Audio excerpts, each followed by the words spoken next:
Hi friends, હું છું ભાવેશને આપણે વર્કવાળી બાયમાં આટલી લાંબી બાય નથી નીકળતી, તો આપણે કેવી રીતે તેનું સેટિંગ કરવું ને કઈ રીતે આપણે સાંધો કરવો તે આપણે આજે સીવણ ક્લાસમાં શીખવાનું છે. ભાવેશ લેડીઝ ટેલર તમે યુટ્યુબ પર સર્ચ કરશો તો આપણી ચેનલ પર દરેક જાતના સીવણ ક્લાસના વિડીયો તમને મળી રહેશે. હવે બ્લાઉઝની બાય છે તેની મેં આ રીતનું આપણે કટિંગ કરી લેવાનું છે. બાય સ્લીવ કટિંગ કરતાં ના આવડતી હોય તો આપણે ઉપર તેની લિંક આપી છે, તેનાથી તમે જોઈ શકો છો. આ રીતની આગળ આપણે સાંધો કટિંગ કર્યો છે. બાયમાં પણ અસ્તરની મેં સાંધો આવ્યો છે ને આ રીતે આપણે જે એનું વધારાનું કાપડ હોય તે આપણે તેના માપથી લઈ લેવાનું છે.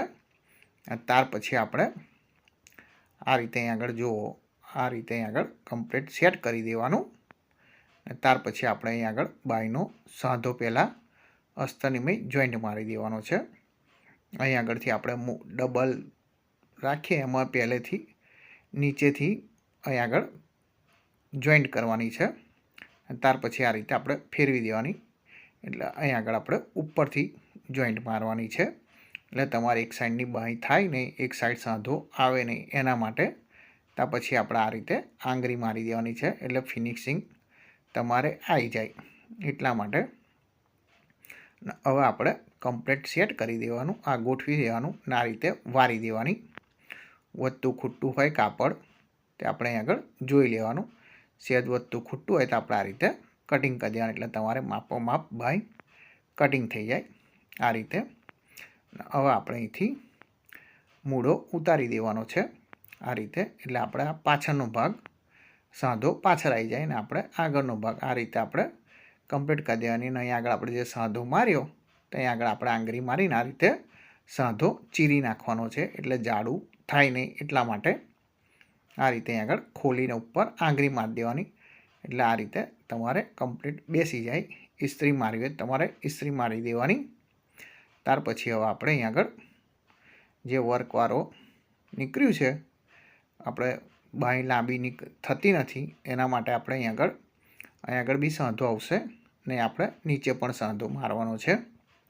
આ રીતે પહેલાં આપણે વધારાનું જે કાપડ હોય તે આપણે લઈ લેવાનું છે. આ રીતે એકદમ ફિનિશિંગવાળી સાંધોવાળી બાય તમને શીખવાડીશ, તો પૂરો વિડીયો જોજો, તમને ખ્યાલ આવશે કે આપણે સાંધો માર્યો છે કે નથી માર્યો, તે તમને ખ્યાલ જ નહીં આવે. એ રીતનું તમને શીખવાડીશ. હવે આપણે અહીં આગળ સામેની સાઈડ બી આપણે બાય બનાવી દેવા, આ સાંધો મારી દેવાનો છે. આ રીતે તમને ખ્યાલ જ નહીં આવે સાંધો કઈ રીતે આપણે મારવાનો છે. તમે ધ્યાન દઈને વિડીયો જોજો તો તમને ખ્યાલ આવી જશે. થોડો પણ વિડીયો સ્કીપ કરજો નહીં તો તમને પછી ખબર નહીં પડે કે આપણે સેન્ટર કઈ રીતે લાયા, કઈ રીતે સાંધો માર્યો. આપણે આ રીતે સાંધો માર્યા પછી ઉપર આપણે આંગળી ફેરવી દેવાની છે, એટલે કમ્પ્લીટ ફિનિશિંગ આવી જાય બેવમાં. તે રીતે આપણે અહીં આગળ કરી દેવાનું છે. અહીં આગળ મારે સાઈડ ઉપર સાંધો બહુ છે નહીં કે પહેલાં સાઈડ ઉપર જોઈન્ટ મારી દેવાનું, પછી આપણે આ નીચે સાંધો મારવાનો, તે રીતે કરવાનું. હવે આપણે અહીં આગળ સાઈડ ઉપર જોઈ લઈએ. સાઈડ ઉપર આપણે થોડોક જ સાંધો આવે છે, એટલે અહીં આગળ આ રીતનું વધારાનું જે આપણે કાપડ હોય તે લઈ લેવાનું ને ત્યાર પછી આપણે અહીં આગળ આ રીતે સાંધો મારી દેવાનો. ને તમારે વધારે હોય તો પહેલાં સાઈડ ઉપર મારવાનો ને પછી નીચે લગાવવાનો છે. આ રીતે મેં આગળ સાઈડ ઉપર મારી દીધું. આ ઉપર આપણે કમ્પ્લીટ આંગળી ફેરવી દેવાની છે. તે રીતે આ સાઈડ પણ આપણે સાઈડ ઉપર સાંધો મારી દઈએ. અહીં આગળ વધારાનું આપણે કટિંગ કરી દઈએ. અહીંથી આપણે મશીન બહાર કાઢી લઈએ. આ રીતે તમારે કમ્પ્લીટ મારી દેવાનો. ત્યાર પછી હવે આપણે બાય પલટાવવાની છે. તેનું આપણે પહેલાં સેન્ટર કાઢી લેવાનું. આપણે જે વર્ક છે તે આગળ સેન્ટરમાં આવવું જોઈએ. એનું આપણે આ રીતે સેન્ટર કરી દેવાનું. પેનથી કરવું હોય પેનથી, ચોકથી નિશાન કરવું હોય ચોકથી કરી દેવાનું. તે રીતે આપણે પછી આપણો ઉપરનો જે મૂળાનો ભાગનો જે બાયની મેં ચેકો માર્યો છે તેની જોડે આપણે કમ્પ્લીટ સેન્ટર કરી દેવાનું. જેટલું ઉપર નીકળતું હોય કાપડ એટલું કાઢી લેવાનું છે ધારો ધાર, એટલે નીચેનો સાંધો એટલો ઓછો આવે એટલા માટે અહીં આગળ આપણે આ રીતે કાપડ સેટ કરી દેવાનું છે. ધ્યાન દઈને જોજો, વિડીયો સ્કીપ ના કરજો, તમને પછી ખ્યાલ નહીં આવે. આ રીતે આપણે તે કરી દેવાનું એક સાઈડનું. હવે આપણે અહીં આગળ બીજી સાઈડ કરી દઈએ. આ રીતે મૂકી દેવાનું. અહીં આગળ બી આપણે સેન્ટરનું માર્કિંગ કરી દેવાનું ને ઉપર જેટલું નીકળે તેટલું આપણે કાઢી લેવાનું છે. હું તમને 2 થી 3 વાર બોલીને સમજાવીશ, તમને ખ્યાલ આવશે. અહીં આગળ આપણે જોઈ લેવાનું 3 ઇંચે વર્ક છે તે રીતે આપણે અહીં આગળ 3 ઇંચે જોઈ લેવાનું. એ રીતે તમારે કાઢી શકાય છે. એટલે તમારે સાંધો ઊંચા નીચી ના થાય એટલા માટે એક જ સરખો સાંધો આવે સામાસામીનો. આપણે ત્યાર પછી આપણે લેસ પટ્ટી લગાવવાની છે.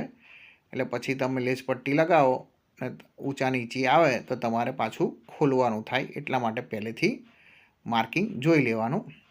ને આપણે અસ્તરનો સાંધો આ રીતે ઉપરની સાઈડ રાખવાનો છે, એટલે એ બે પણ જોડે જોડે તમારે અંદર કવર થઈ જાય. એટલા માટે આપણે નીચે વધારાનું કટિંગ કરી દેવાની. આગળ આપણે આંગળી મારી દેવાની છે આ રીતે.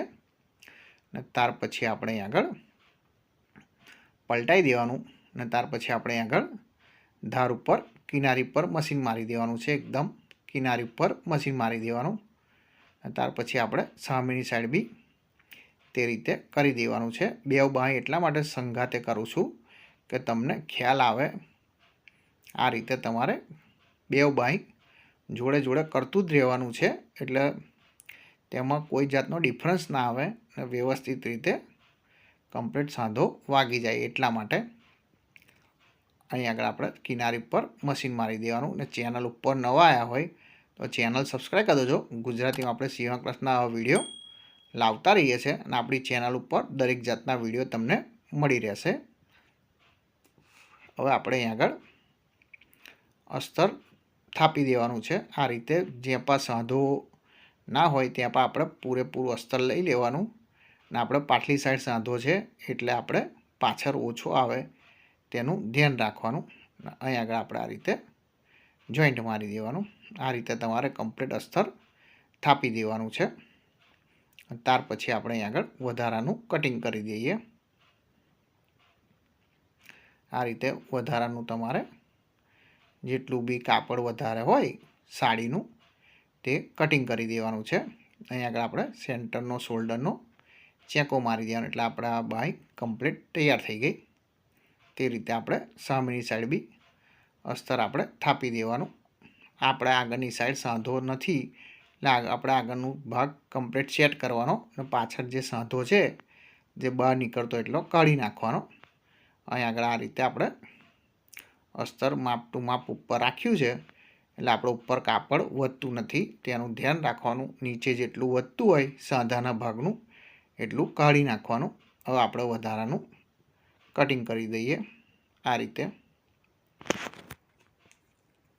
અસ્તર કરતાં જે બી સાડીનું કાપડ વધારે હોય તે આપણે કટિંગ કરી દેવાનું. અહીં આપણે સેન્ટરનો ચેકો મારી દીધો. આ રીતે તમારે કમ્પ્લીટ તૈયાર થઈ ગયું. હવે આપણે એક લેસ લઈ લેવાની છે, તેના મેચિંગની કમ્પ્લીટ લેસ હોય તે લઈ લેવાની. અને હવે આપણે જે સાંધો માર્યો તેની ઉપર આપણે આ રીતે મૂકીને લગાવી દેવાની છે. આ રીતે તમારે સાંધો ના દેખાય એટલા માટે. ને અહીં આગળ આપણે ઉપર બીજી મશીન મારી દઈએ. પહેલાં નીચેની કિનારે માર્યું, હવે આપણે ઉપરની કિનારે મારી દીધું એટલે લેસ તમારે કમ્પ્લીટ ફિટ થઈ જાય. હવે નીચેની સાઈડ તમારે તે પછી બતાવો. હવે આપણે આપા બી તે રીતે આપણે લેસ લગાવી દઈએ. આ રીતે તમારે પાતળી લેસ હોય તો પાતળી લઈ લેવાની, ને વર્કના મેચિંગની લેસ લેવી હોય તો વર્કના મેચિંગની લેસ લઈ લેવાની. ત્યાર પછી આપણે ઉપર બીજું મશીન મારી દઈએ. આટલી સરસ ટ્રીકો તમને બતાવું છું તો એક લાઈક કરી દોજો. મને આજે યાદ આવી ગયું કે આપણા સબસ્ક્રાઈબરને શીખવાડીએ એટલા માટે મેં વિડીયો બનાવ્યો છે. હવે આપણે નીચે જે લેસ મૂકવાની હોય તેના મેચિંગની સાડીના મય લેસ આવી હોય તે લગાવી દેવાની. રેગ્યુલર જે સાડીની મય લેસ આવતી હોય સાડીની લેસ હોય તે જ લગાવી દેવાની છે. આ સાડીની મય લેસ આવી હતી એ લગાવી દીધી. નીચે કિનારી ઉપર આ રીતે લગાવી દેવાની. તેને આપણે પાછળ એક બીજું મશીન મારવાનું છે, તે પણ મારી દઈએ. ઊભા રહો. હવે અહીં આગળ આપણે લેસ લગાવી હોય જે એને મેચિંગની, જે આપણે ઉપર લગાવી તે લગાવી હોય તોય લગાવી દેવાની. તેનો લુક જ બહુ અલગ આવે છે ને કોઈને ખ્યાલ નહીં આવે કે આપણે બાયમાં સાંધો માર્યો. આ રીતે આપણે આગળ બીજી કિનારી ઉપર જે આપણે સાંધાની લેસ લગાવી તે જ આપણે આગળ નીચે પણ લગાવી દીધી. મારે લેસ થોડી ખૂટી હતી એટલે દબાણનું કાઢીને સેન્ટર કરીને મેં લગાવી દીધી. આ રીતે તમારે કમ્પ્લીટ બની જશે. તે રીતે બે સાઈડ બનાવી દેવાની. વિડીયો પસંદ આવે તો એક લાઈક કરી દેજો. Thank you for watching.